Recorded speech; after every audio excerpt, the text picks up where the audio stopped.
Behavior data is located on the right-hand side of the screen just below the parent-guardian memo.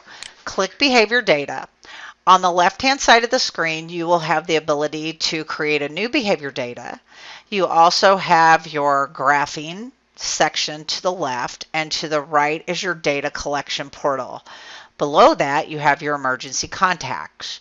On the right-hand side of the screen, you can view past behavior data. You can also click a date range to search. Let's say we want to just look at what's been going on in May. And we do a click to view selection, and it will give you all of the behavior data that have happened in just this time date range search. Now you can see that there are duplicates on given days. That's important to note, that you can put as many of these in on a given day as required. So let's go back over to the left-hand side of the screen and look at how you would create a new behavior data. You click to create new behavior data.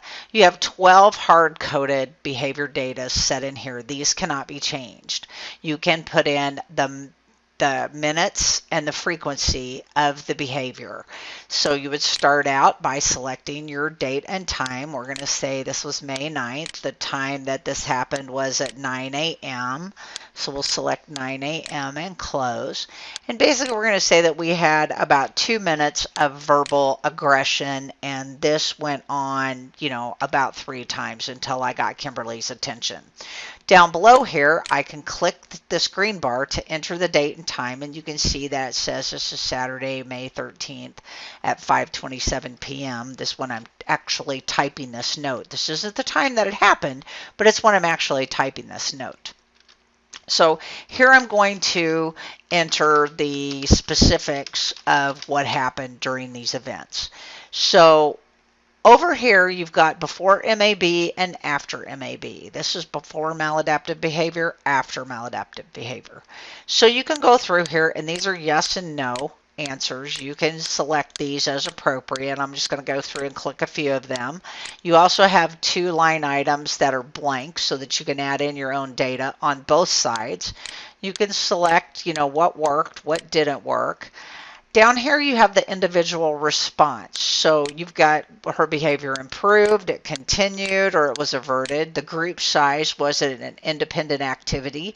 Was she in a small group activity or a large group activity? So I'm going to select A, that this was an independent activity, and the intensity on this scale was about a 6. Now, I can change those individual key responses over here by clicking this green button. It allows me to go in and change and add anything new. So this is completely customizable by your agency.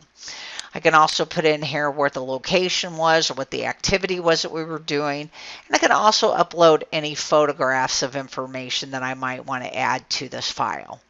The last thing for me to do is to sign this with my signature password.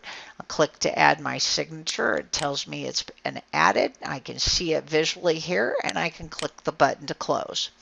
Now, this is waiting to be approved, but I can also go directly from this screen and graph my data. So I'm going to do that now. I'm going to click the Graph It button, and it's going to ask me if I want a line graph or a bar graph. I'm going to choose a bar graph for purposes of showing how easy this is to create very quickly.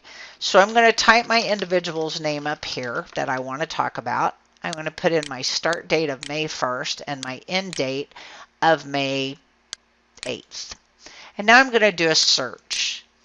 And you'll see what happens is it tells me how many behavior instances we had for Kimberly on the 1st. There were 2. These blocks are color-coded along the top up here. To view the legend, you just click View Legend. So you can see that I had property destruction going on here. And this little gold elopement I decided to leave on the 1st. But now if I move this and close this, you can see that I'm pretty statistic in what I'm doing on a day-to-day basis. So this gives you a bird's eye view of what's going on. So now I can go back to my behavior data, and you can see that I've added this new behavior data for Kimberly. Again, this is my Graph-It where I can click from here or from within a behavior data note. But then I also have this data collection portal here that is a little bit different than the document portal, but it kind of works along the same lines. So if I want to have my behavior support plan and my PCM and any training documents that just pertain to behavior, I can create all of that data here. Now, if I click to create a new one, I can put a new date in there. Let's say our date was the 1st. I can add my BSP. It's going to say select the document from your storage device. In this case, I have to go and find my ADMS uploads file. So I'm going to go to this PC.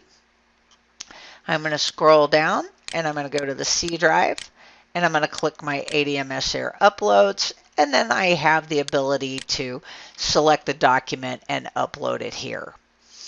Now, once that hourglass finishes, my individual service plan or behavior plan is in, and I can do the same with the rest of my documents that just pertain to behavior. You can also utilize the document portal for the same things. You can have it in one place or two.